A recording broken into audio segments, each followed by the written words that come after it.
आज की वीडियो में मैं आपको लंदन अंडरग्राउंड और पेरिस के मेट्रो का फ़र्क बताऊंगा और ये भी बताऊंगा अगर आपको यहाँ पर सफ़र करना है तो मेट्रो या अंडरग्राउंड में सफ़र करने के लिए आपको किन चीज़ों का ख्याल रखना चाहिए और किन चीज़ की प्लानिंग कर लेनी चाहिए। ख़ास तौर पे अगर आप पेरिस मेट्रो को इस्तेमाल करना चाहते हैं तो लंदन की अंडरग्राउंड जो होते हैं उसमें एक्सेसिबिलिटी बहुत आसान होती है, एस्केलेटर्स लगे हुए हैं, वहाँ पे लिफ्ट लगी हुई है जगह जगह। लेकिन इसके बरक्स अगर आप पेरिस में सफ़र करते हैं तो पेरिस में सफ़र करने के लिए आपको बहुत ज़्यादा होना जरूरी है आपका, क्योंकि यहाँ पर अगर आप अंडरग्राउंड में सफर करते हैं तो रोजाना आपको सैकड़ों की तादाद में स्टेयर्स को चढ़ना उतरना होगा। अगर किसी भी वजह से आप लंबा चल नहीं सकते या स्टेयर्स को बहुत ज्यादा क्रॉस नहीं कर सकते तो आपको पेरिस में बहुत ज्यादा प्रॉब्लम हो सकती है ट्रैवल के दौरान अंडरग्राउंड में। डेफिनेटली अगर आप ज़ाहिर कैब्स लेते हैं या वैसे सफर करते हैं कार के जरिए तो दैट्स नॉट अ प्रॉब्लम, लेकिन उसमें भी ज़ाहिर ट्रैफिक में बहुत ज़्यादा देर लगती है। अंडरग्राउंड क्विक तो होता है लेकिन यहाँ पर आपको काफ़ी ज़्यादा चलना पड़ता है। ख़ास तौर पे यहाँ पर जो अंडरग्राउंड है बहुत ज़्यादा ओल्ड मेंटेन्ड है। सफाई तो यहाँ पे मिलती है आपको लेकिन वो बहुत ज़्यादा पुराने हैं। पुराना इंफ्रास्ट्रक्चर होने की वजह से इसको हिस्टोरिकल इसके बैकग्राउंड को कायम रखने के लिए मेरे ख्याल में ये किया गया है कि यहाँ पर लिफ्ट्स या एस्केलेटर को इस्तेमाल नहीं किया गया। ख़ास तौर पे पूरे अंडरग्राउंड को न्यू डेवलप करने के लिए बहुत ज़्यादा इन्वेस्टमेंट की भी ज़रूरत है, इसीलिए ज़ाहिर है इस चीज़ को मद्देनज़र रखते हुए मेरे ख्याल में इसको पुराने ही हिसाब से इसको मेंटेन किया गया है। सफाई सुथराई का इंतज़ाम यहाँ पर आपको मिलेगा लेकिन यहाँ पर ये मसला आपको रहेगा। लेकिन इसी वजह से यहाँ पर अक्सर और बेशतर मैंने देखा है कि जो लोग हैं वो बहुत ज़्यादा फिट होते हैं, क्योंकि अक्सर और बेशतर लोग जो है वो यहाँ पे अंडरग्राउंड से ही सफ़र करते हैं और सफ़र करने के साथ साथ बहुत ज़्यादा वहाँ पे चलना बहुत ज़ाहिर है उनको होता है। आप तकरीबन समझ लें काफ़ी किलोमीटर वो चल लेते हैं इसी हिसाब से रोज़ाना के हिसाब से।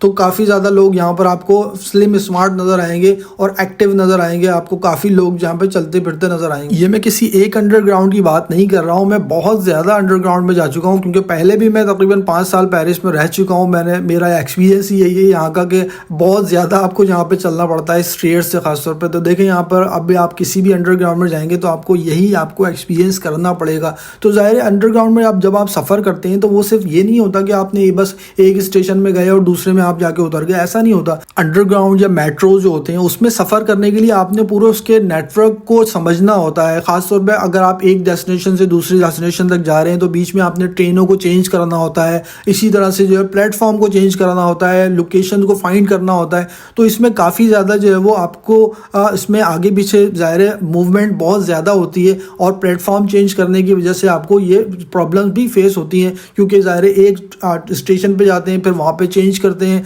फिर आगे जाते हैं, फिर दोबारा चेंज करते हैं। तो हर स्टेशन के ऊपर अगर आपको इतनी स्टेज को चलना पड़ेगा तो आप बहुत ज़्यादा यहाँ पे टायर्ड हो जाएंगे। इसी तरह से अगर कोई ज़ाहिर ओल्ड एज है तो वो तो बहुत ही ज़्यादा सफ़र करता है यहाँ पे चलने में।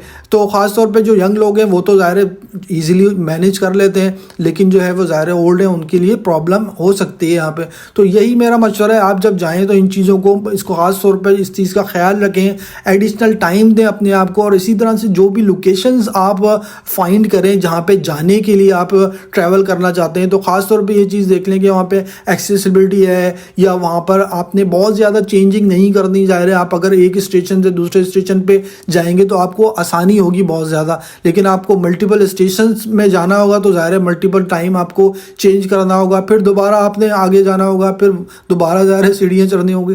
तो ये काफ़ी ज़्यादा आपके लिए प्रॉब्लमेटिक हो सकता है। लेकिन ये कि अगर आप फिट हैं माशाल्लाह, अगर आप स्मार्ट हैं और आप लंबे सफ़र को, मल्टीपल स्टेशंस को और जो जहाँ पर डाइवर्जन होती हैं, चेंजिंग्स होती हैं, उसको मैनेज कर सकते हैं तो दैट्स नॉट अ प्रॉब्लम। और इस तरह से जब आप बाहर निकलेंगे तो आपको यहाँ पर बहुत ही खूबसूरत व्यूज़ भी मिलेंगे, और जब आप यहाँ पे वॉक करेंगे और यहाँ की खूबसूरत बिल्डिंग्स देखेंगे, यहाँ के मनाज़र देखेंगे तो आपका दिल खुश हो जाएगा। लेकिन ज़ाहिर है हर जगह के ड्रॉबैक्स भी होते हैं, वहाँ की अच्छाइयाँ भी होती हैं, बुराइयाँ भी होती हैं। तो यहाँ पर ये है कि आपने अगर वहाँ को इंजॉय करना है, पेरिस में जाना है, उसको इंफ्रास्ट्रक्चर को इंजॉय करना है, वॉक करनी है साइड्स में, वहाँ पे ज़ाहिर है बिल्डिंग्स को व्यू करना है, तो उसके लिए इन चीज़ों को भी आपने बर्दाश्त करना होगा। तो मेरा मशवरा ये है कि इन चीज़ों को पहले से आप प्लान आउट कर लें। यहाँ की कंस्ट्रक्शंस और बिल्डिंग्स जब आप देखेंगे तो आपका दिल खुश हो जाएगा, क्योंकि यहाँ पर जो भी बिल्डिंग्स बनी है ज़ाहिर है वो विक्टोरियन स्टाइल में बनाई गई हैं और उसका ज़ाहिर है जो इंफ्रास्ट्रक्चर है, जो आर्किटेक्चर है बहुत आपको पसंद आएगा।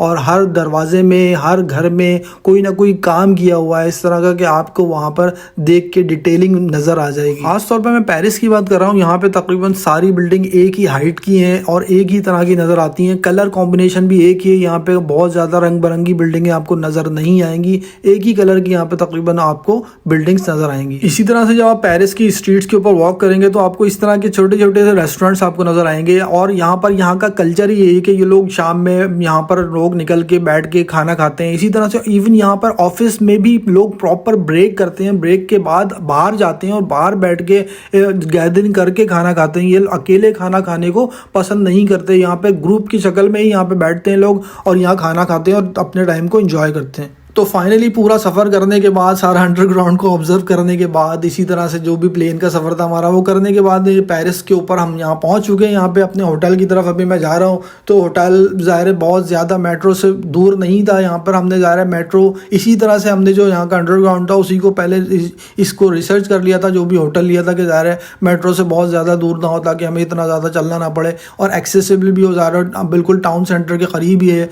तो आपने भी यही कोशिश करनी है कि जब भी आपने सफ़र करना है, पेरिस में जाना है, किसी भी दुनिया के किसी भी आप कोने में जाएं सफ़र करने के लिए, तो आप ख़ास तौर पे देखें कि जहाँ पर भी आपने साइट सीइंग करनी है, कोई भी ज़ाहिर हिस्टोरिकल प्लेस को विज़िट करना है, ज़ाहिर जैसे हमने एफिल टावर जाना है कल सुबह, तो उसके लिए देखें हमने यहाँ पर जो होटल है हमारा वहाँ से सिर्फ 15 मिनट के फासले पे। तो आपने कोशिश ये करनी है कि इस तरह की कोई प्लानिंग करनी है, ऐसी जगह पे अकोमोडेशन लेनी है जहाँ पर आपका जो है वो पूरा एरिया जो है वो वहाँ से बहुत ज़्यादा दूर ना हो। तो ख़ास तौर पे पेरिस में तो आपको इतना ज़्यादा ये इसकी ट्रबल नहीं होगी ट्रैवलिंग के हवाले से।